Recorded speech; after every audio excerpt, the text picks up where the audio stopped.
There were a few things that I didn't get a chance to tell you yesterday, so I did record. I re-recorded class since I forgot to record it.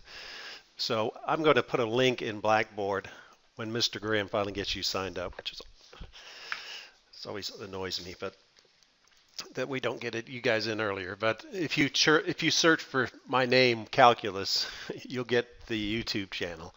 And I've just started this one. So that was yesterday's lecture. So there's a playlist called Calculus Classes First Semester. There's one video right now, the second video. So that's where you'll find the recordings of the classes. If you go into, I haven't cleaned this up yet, but by the end of the week I will. I copied over the information from last semester. So one thing is there's a folder called in-class assignments. It's under content, which I'll move up, but it's in-class assignments. And we do a fair amount of in-class assignments, and they get counted for homework credit. So you turn them in at the end of class, and then I grade, well, I make sure you did the work, and you get like a credit as equivalent to doing your homework. So it's worth one homework. So for example, today we're going to do this intro handout. So if for some reason you miss class, you can go and print out the handout and do it, and then turn it in later. But not too later. Okay.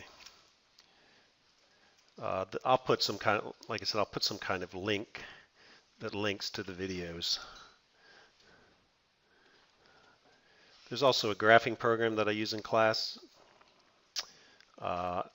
Instead of using the graphing calculator, I don't really like that little black and white screen. It's annoying to me. So this one is much better. It's very small, and so if you need something to graph for homework, if you want to graph something to visualize it, you might just go to Blackboard. It's only 220 kilobytes, so you can download it. You can, you can post it to pin it on your desktop, I guess, or put it somewhere that it doesn't get wiped out, so you don't have to do it every time. For you guys, if you haven't got the textbook yet, I have scanned in through page 93. So I think it's at least the first chapter, so that should give you time to get your book in. We start on page 44. 40 before there is a review. So, okay. I think that's it for right now, as far as that's concerned. We're going to watch the Title IX video. So since most everybody was in physics yesterday, I'm not going to re-show the safety video, but I'm just going to point out in this class if something happened. These doors, you have to turn this thing like that, I guess. Okay, there we go. So that should lock it. Do you know if Margaret's made it back, or was she coming back today? Does anybody know? You don't know? You never know what.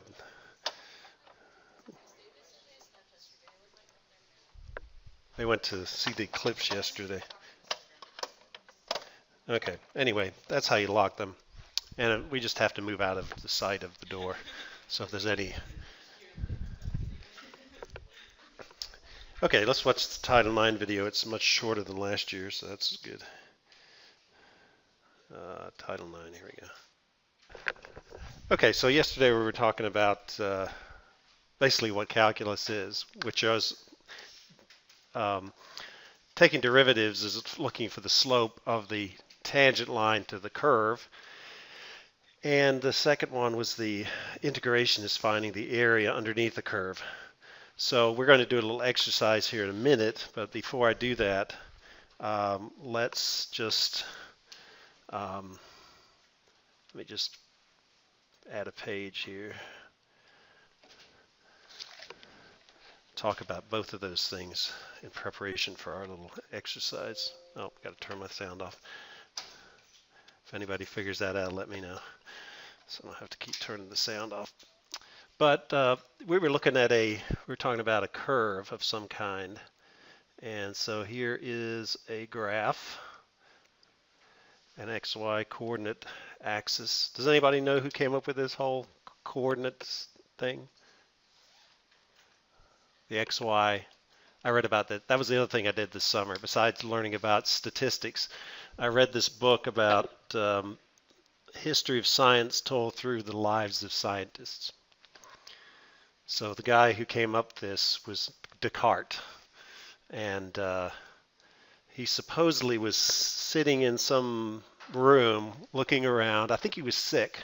It's like, oh, I feel sick, but I got to use my brain. So he was looking at the corner of the room, and he goes, I think there's a fly flying around the room. If there wasn't, I'm making that up. You'll never know the difference. But so there's a fly going around the room, and he thought, I could define the position of that fly at any point in that room by going a certain distance along one crack of the wall, one seam of the wall, and then going up this way. So that's how he came up with the whole concept of the Cartesian coordinate system. And because of that, before that point, I don't even know what they did, in terms of plotting functions. So here's my curve. And we were saying a tangent line looks something like this. It's kind of like the tangent to a circle, except it's not a circle. And so, how do you figure out what that slope is? Because normally you need to calculate the slope of a line, you need 2 points. And you use the equation for the slope of a line based on the coordinates of 2 points. Point x1, y1, x2, y2. But the problem is that you only have 1 point because it only touches the curve at 1 point. So how would you estimate that slope? Well, you could just kind of eyeball it and maybe pick 2 points on your eyeball straight line that you draw. You could take that XY point and pick a point close to it on the line and then draw a line between those 2 points. So those are 2 ideas that somebody might come up with. I'll give you a little. Now, actually I've already opened this, so I've just opened it again. So this is a little app from Wolfram, and it shows you how you go about estimating the area underneath curves using rectangles. And so you can put in your function here, and you can put in your limits of the function, and you can put in how many rectangles you want to use. And there's different methods. You can evaluate the function of the midpoint. So let me zoom in a little bit on this so you can see it better. This one is using the value at the midpoint of the rectangle. You could use the left side, and it hasn't updated it, so I guess I got to replot. So that's using the value of the function of the left hand side of the rectangle. You could do the right hand side.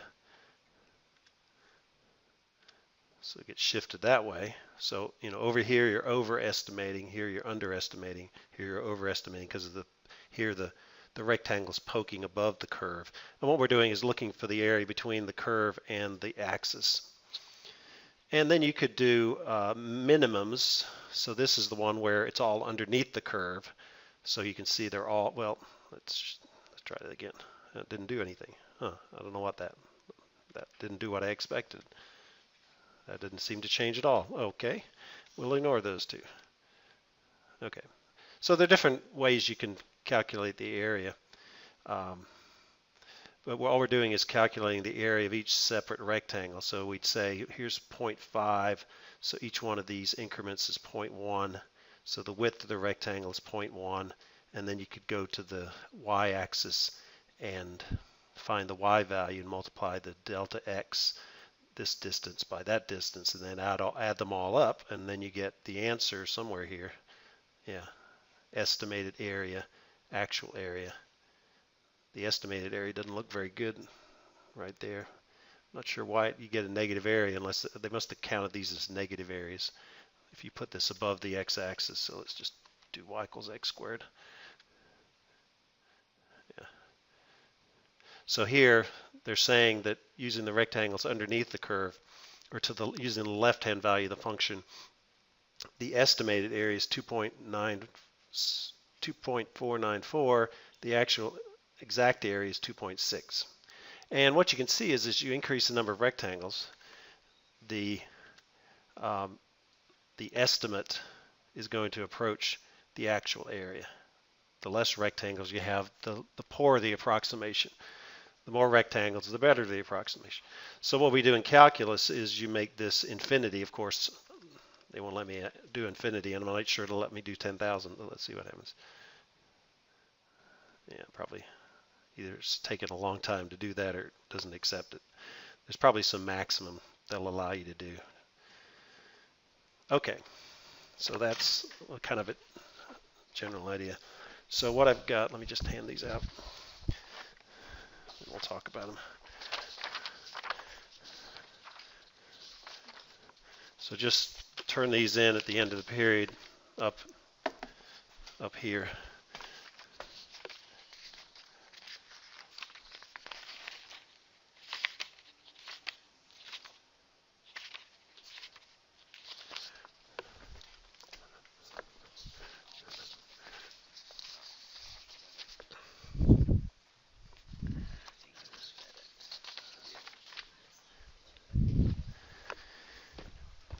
Okay, so I just want you to make your estimate here, whichever way you want to try it. I'm not specifying it. I gave you a few ideas.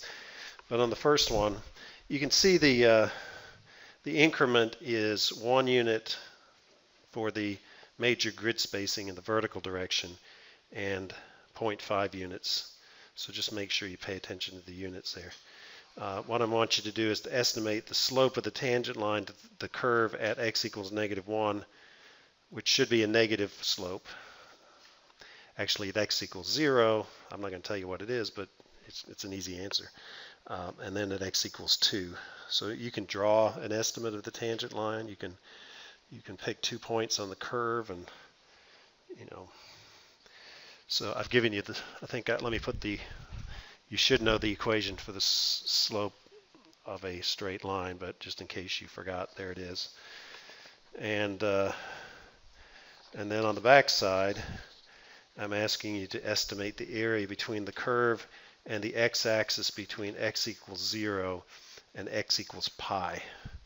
So you can see it intersects there, pi 3.14159. So I want the area underneath that curve. And so give it a try. We'll give you 10 minutes. See how far you get. So let me put that up on the board.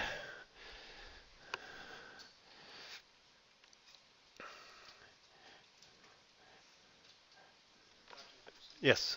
Oh, you didn't get one? I'm sorry.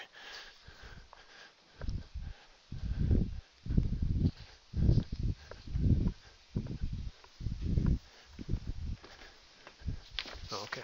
Thanks.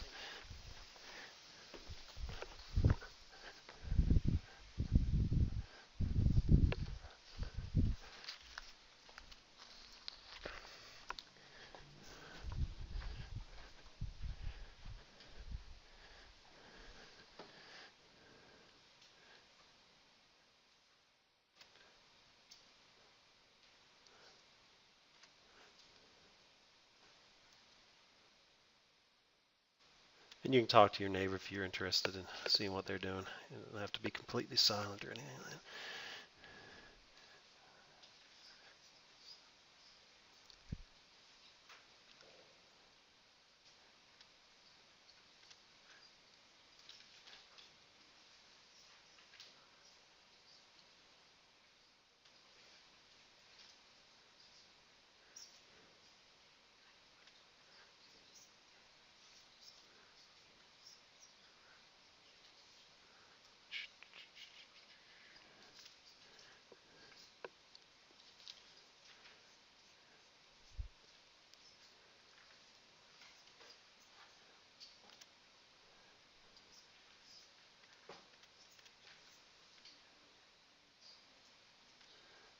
And if you want to compare your answers with your neighbor,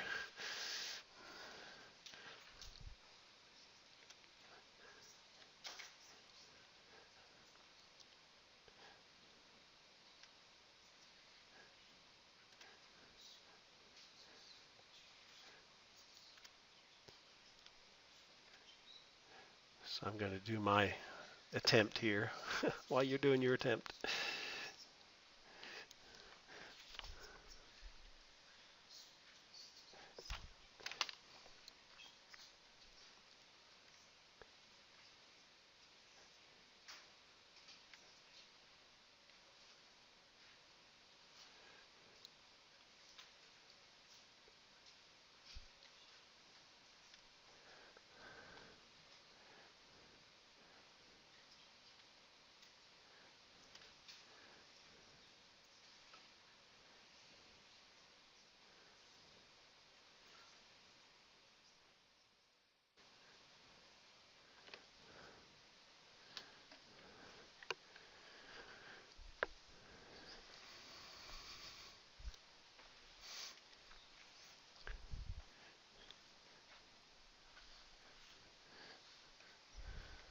So you got to pick 2 points. Is that you're picking 2 points on the line and then you can calculate the slope? Yep, sounds like a good plan.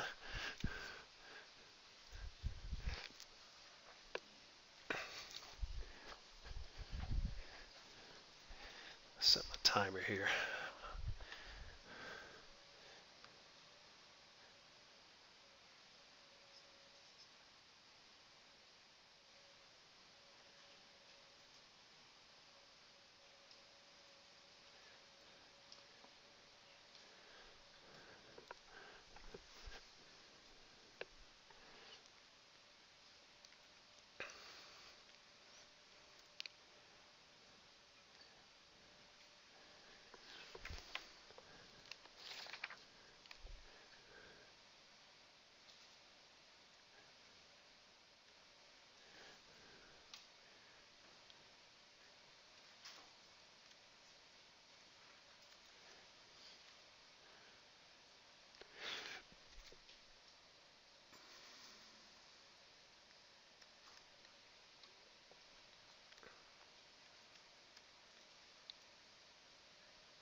So I'm just putting up stuff there to give you some thoughts. They're all different thoughts. So if you actually did the full calculation, if you took all these heights and multiplied them by the widths, it's probably going to take more time than you have. So I'm trying to give you a little, see if you can think of a way of quickly calculating the area underneath here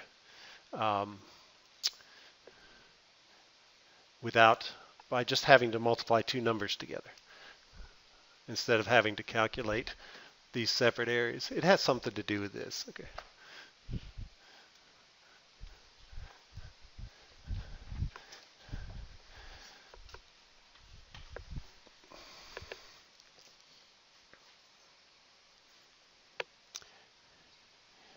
And the x, what's the x-axis difference here? Okay.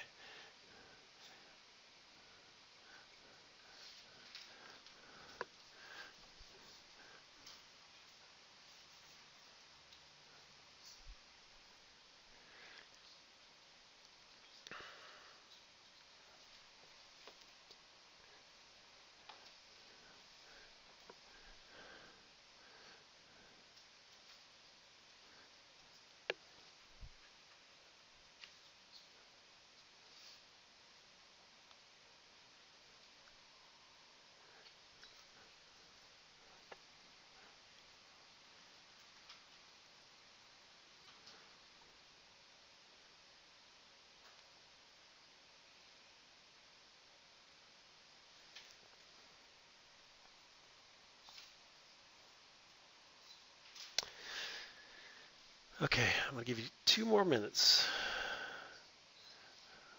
I'm not grading it, so don't stress out. I'm just giving you an idea. I just want you to think. I'm trying to stimulate your thinking.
Oh, there's my timer. Okay, so let's talk about the first page.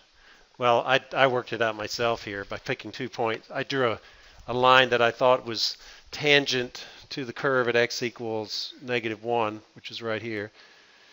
And so I arbitrarily picked those 2 points, turned out to be a good choice, and I got -2. Okay, how many people got -2? Okay. And then, at x equals 0, the tangent line is horizontal, which means that the slope is 0. What'd you get for the third one? Evan? 4? Yeah. Anybody else get 4? Approximately 4? Exactly 4? Close to 4? So what we can see here is that let's just plot those. Well, we're not going to plot. Well, I guess we could plot those points. Let's do that. So if I were to, I'm going to just draw a little graph over here.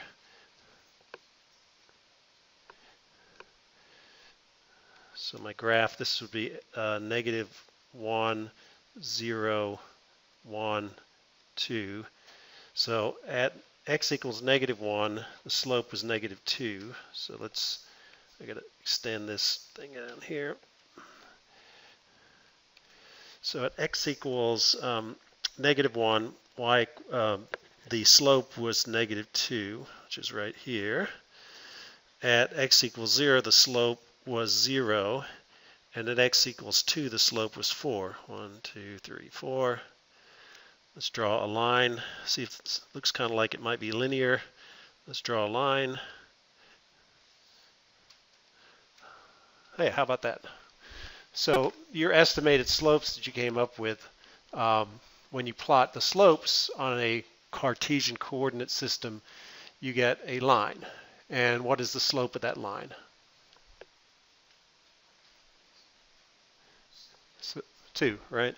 So you go up 2 over 1, up 2 over 1. So the slope of the line is 2. So the actual equation for this line is, if I plotted this, y equals 2x plus 0, because it goes through the origin. Over here, this curve actually turns out to be y equals x squared. So the slope of the tangent line to the curve y equals x squared is the equation y equals 2x. Is that a coincidence? No, it's not a coincidence, okay? Now the question is, how do you go from this equation to that equation? Does anybody have any idea what it looks like is happening there? What's that? Yeah, that's the derivative. You've taken a little bit of calculus. So it looks like the coefficient in front is the original exponent, at least in this case. It's only one example, but you might make that assumption. And I've reduced the exponent by 1, and it turns out we'll find out that's the rule for taking derivatives for polynomials. It's similar to that, but that's the basic idea. Okay, let's go to the next page.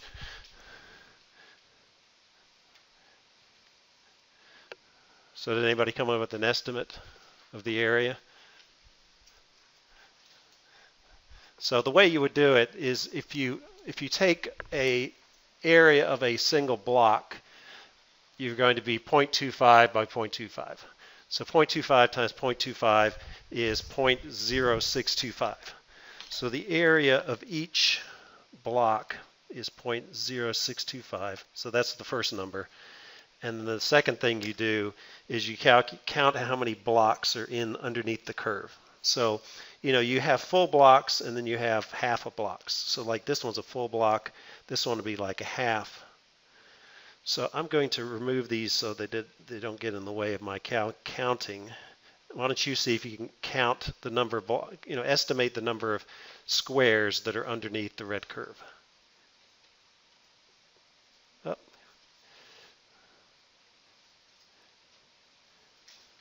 This is these. Trying to keep grabbing the wrong thing there. Oh well, I'll just move this thing up.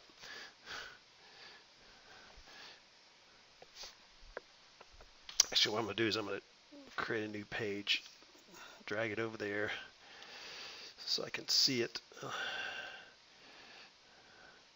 Put it down at the bottom here.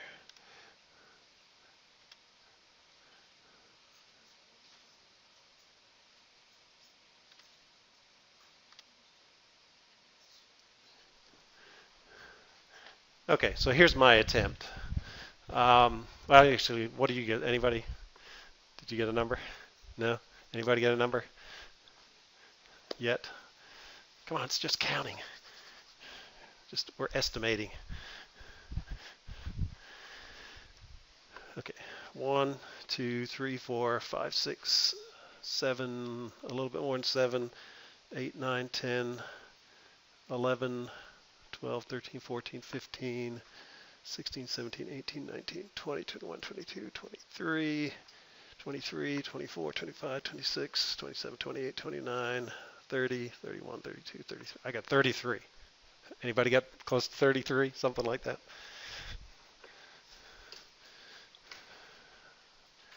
So if you take 0.0625, I think that's right, isn't it? 0.25 times 0.25 is 25. Yeah, I'm pretty sure that's right. Times 33. Get my calculator.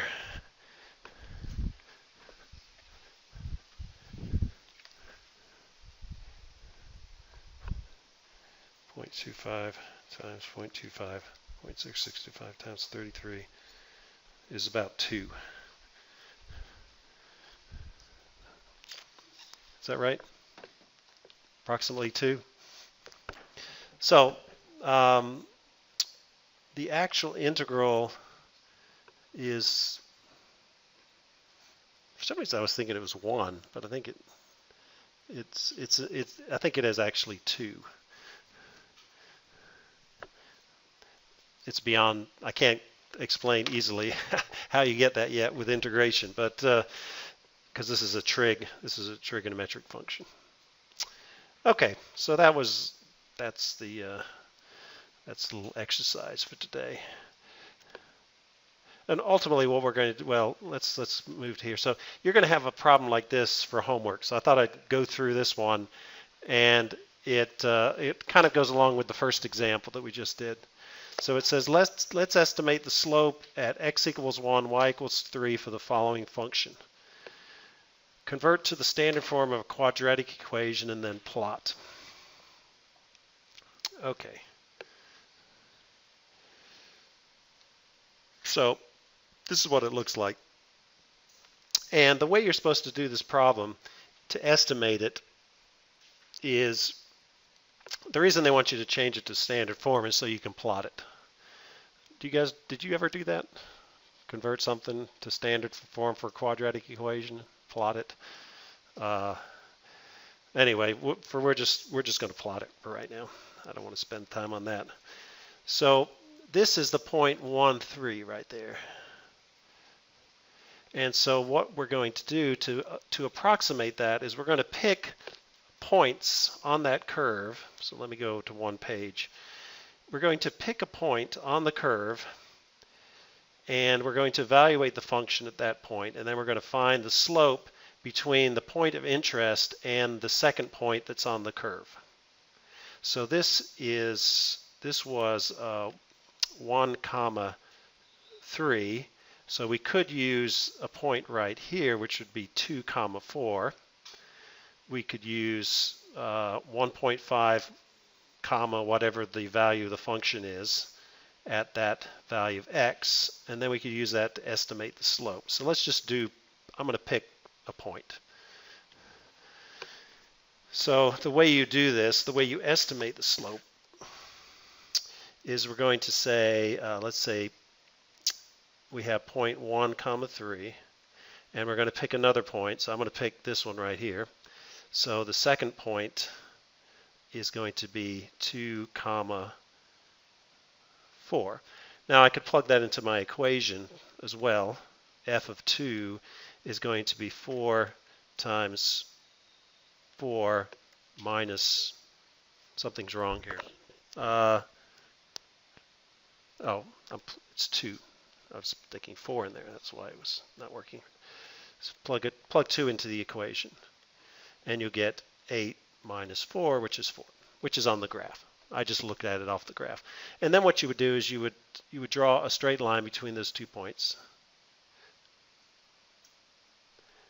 And I'm just going to extend it now,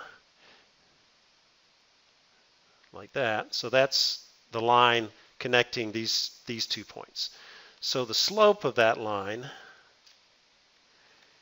is going to be y2 minus y1 divided by x2 minus x1, and y2 is 4, and y1 is 3, and x2 is 2, and x1 is 1, and so I get a slope of 1. So the slope of this line is 1. Now is this slope greater than or less than the actual tangent line to the curve at that point 1, 3? How many people think it's less than? the red curve that I've drawn in there, has a lower slope than the tangent line to the curve at 1, 3? Okay. How many people say yes? How many people say no? How many people don't know what I'm talking about? Okay, so let me draw the second curve if you're having trouble visualizing that. Okay, so this would be the slope of the tangent line to the curve at this point. So is this slope less than that slope? Yes. Okay, it's not as steep, right? So this is going to be less than the actual slope of the tangent line at this point. Now this red line is called a secant line. Secant lines normally are defined in terms of circles, but it's a line that intersects a curve in 2 points. Now, if I said, okay, what if I wanted to get a better estimate? Well, if I picked a point closer to the x value of the point in question, which is this one, 1, 3.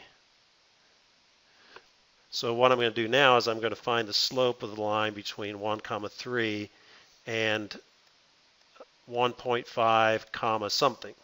So I have to plug that into my equation, f of 1.5, which is going to be 4 times 1.5 minus 1.5 squared, and that is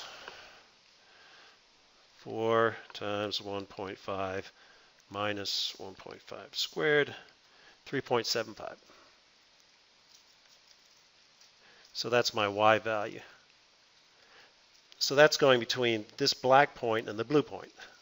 And that slope of that line is going to be a little steeper. So let's see if that's true or not. So the slope of the line connecting those 2 points is going to be 3.75 minus 3 divided by, so I'm taking this minus that, divided by 1.5 minus 1.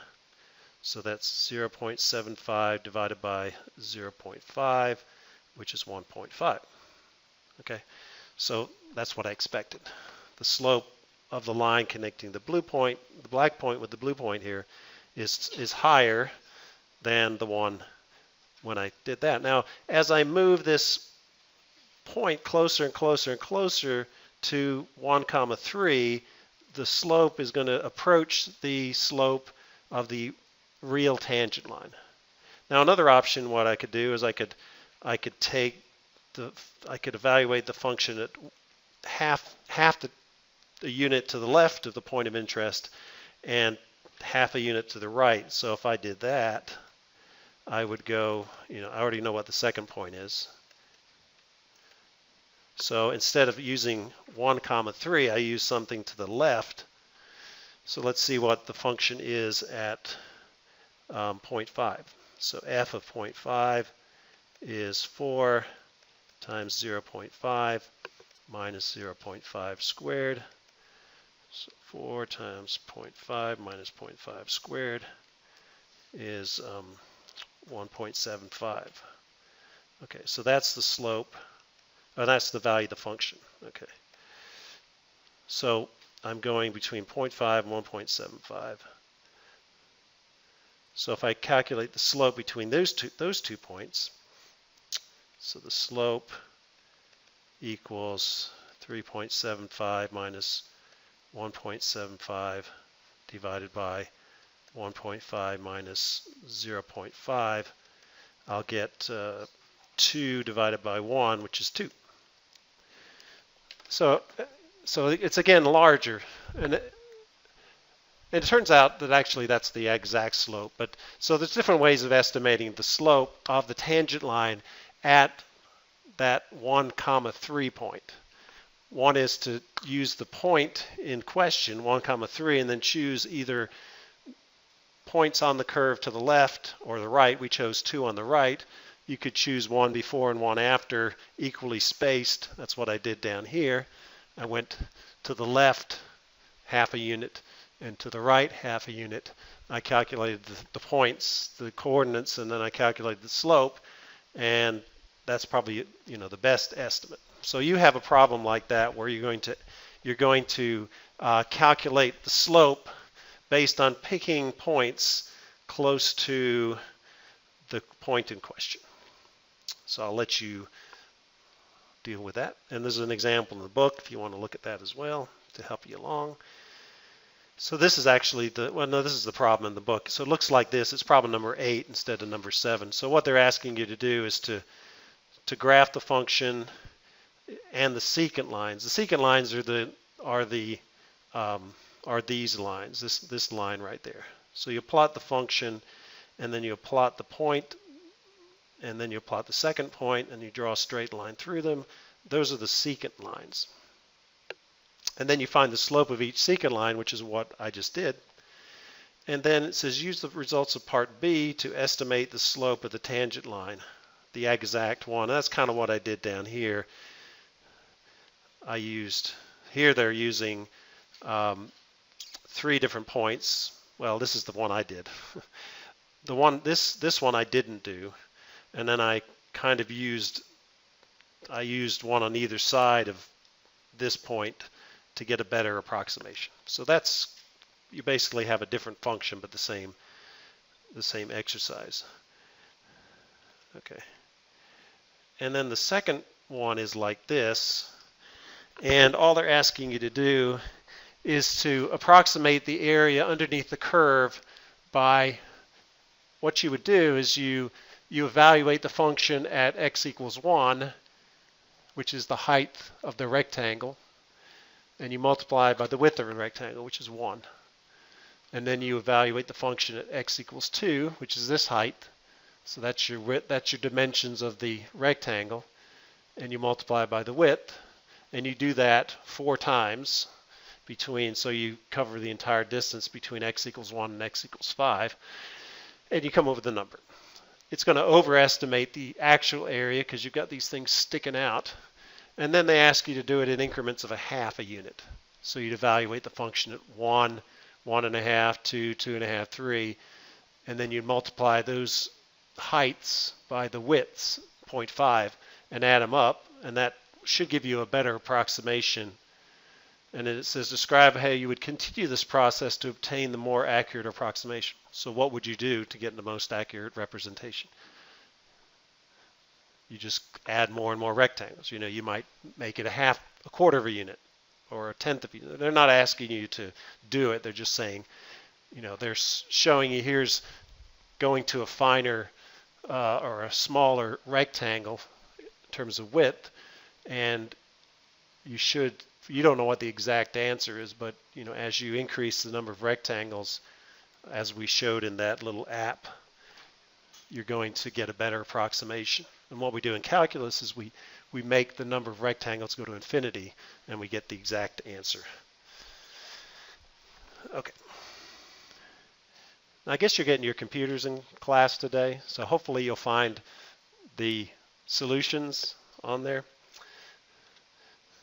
So this is the homework for chapter 1 and section 1. 2 problems. Actually, so 8 is like the one we just did, which was 7, and 9 is the one I just showed you. So those are the 2 problems, and those are due next Tuesday. So even if you have no idea what you're doing right now, hopefully you have some idea. You can talk about it in study session. But if you bring your computer tomorrow, I can find out where the files are. We can make sure they're working, and then if you get stuck, you can look at the solution and understand it. But use a study session to. I think the group last year did a good job. Work on your homework. If you get stuck, talk to your friends. Somebody's going to be able to help you along the way. Don't suffer by yourself. Use the time constructively.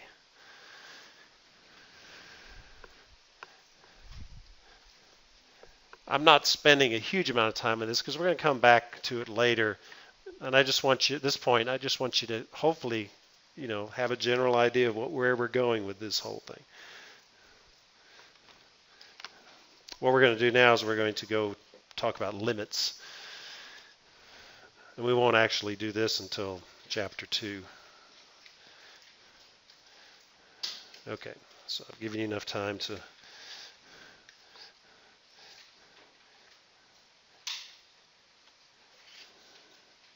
Okay, where's section 2? There we go.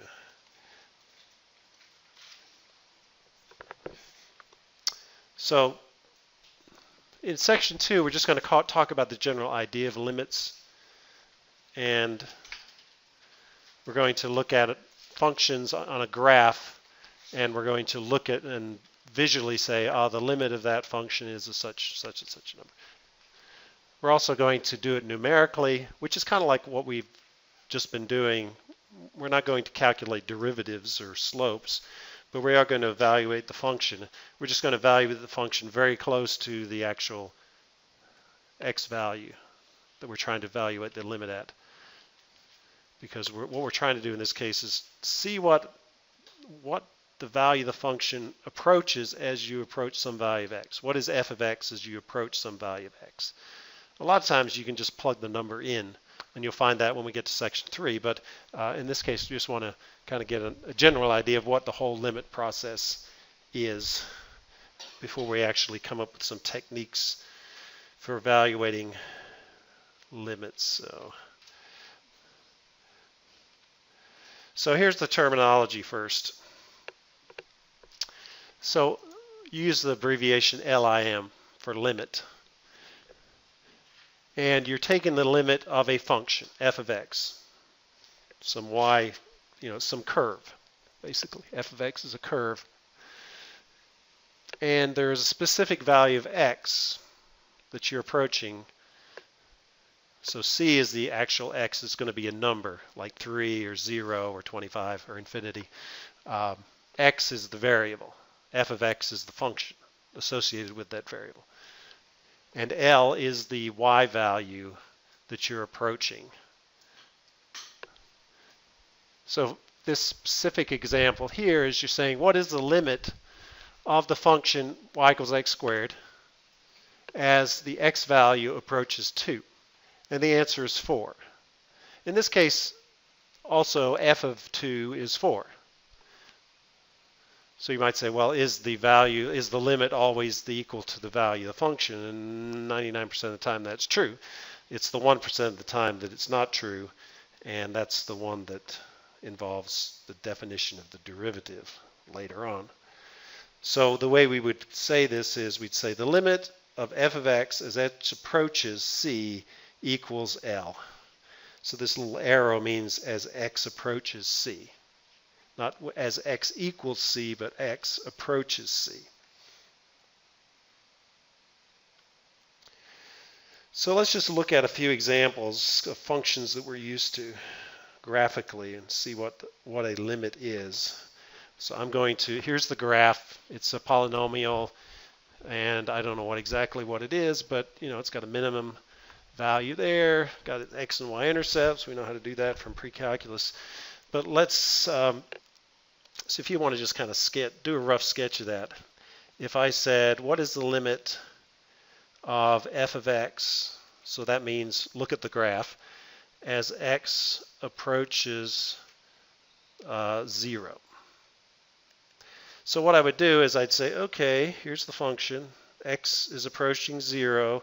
So the function, as x approaches 0, the function is approaching this point, which is y equals 2.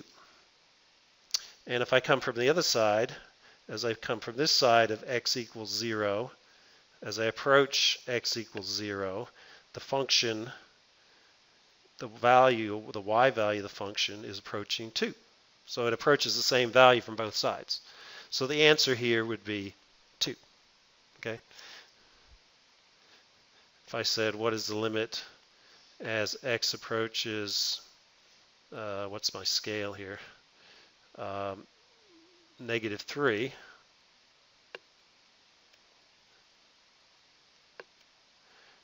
Well, let's go over here. So here's -3 is right there. So this is x equals -3. So as I approach x equals -3, the function is negative. Seems to be approaching this value of y equals -1. The same thing over here. I come from the right-hand side. As I'm approaching -3 from the right-hand side, the function is getting larger, more positive. It's still negative, but it's more positive. and it's approaching -1, so the answer is -1. Okay. Now, you say, well, yeah, that's just the value of the function. In this case, for polynomials, it turns out that the limit is always just the value of the polynomial, just the value of the function. Okay, let's look at another case here, which, let's see. Okay, so here's this, the sine. So if I were to say, what is the limit? I could either say, what is the limit of f of x as x approaches 0, or I could say, what is the limit of the actual function? What's the limit of the sine of x as x approaches 0? Because in this case, I do know what the function is. And what do you think the answer is? It's not a it's easy. It's an easy answer. So give me the answer. So if you approach x equals 0, which is here, and I'm coming from this side, the value of the function is approaching 0, right? Yep. It's also the value of the function at x equals 0. So the answer is x equals 0. Who said calculus was hard, right?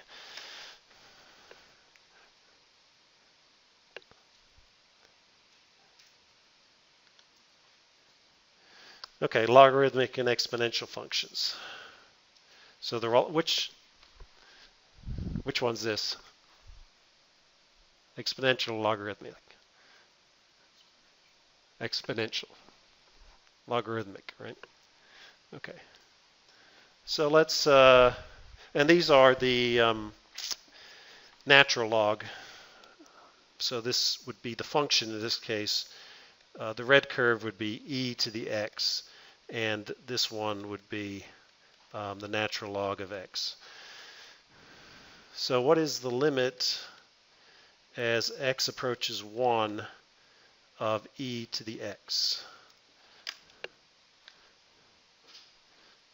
So here's x equals 1 is right here. So this is the value of the, what is the, as I'm approaching x from the left-hand side, the value of the function is approaching something here. And if I go from the positive side to the right side, as x approaches the right side, the value of the function is approaching the same point right there, right? Does anybody remember what e is? The value of e is? 2. What was that? Close. 2.71828. Okay. That's E. E is 2.71828. Okay. So again, the limit is just the value of the function evaluated. Now, this is just throw a wrench in the works. So if I said, what is the limit of this function? Well, the limit of this is just a linear equation, which is the simplest polynomial. But if I multiplied the numerator and the denominator by -1, what would happen is that this function is undefined at x equals 1. You can see it obviously in the one with the factors, because you're going to have 1 minus 1 divided by 1 minus 1, which is 0 divided by 0. And so that's indeterminate. But if I were to plot the graph using my graphing calculator or my graphing program, it looks, you don't see that indeterminacy, because it plots points up. It can't just show an infinitely small hole there. So it actually doesn't even show that fact that the function is undefined at that particular point. The way you represent that behavior for this function is you would go over to x equals 1 and you would draw a little circle. And that circle tells you that the function does not exist there. But if I were to ask what is the limit, oh, it's 901. I guess we have to stop then. So we'll start working on that tomorrow.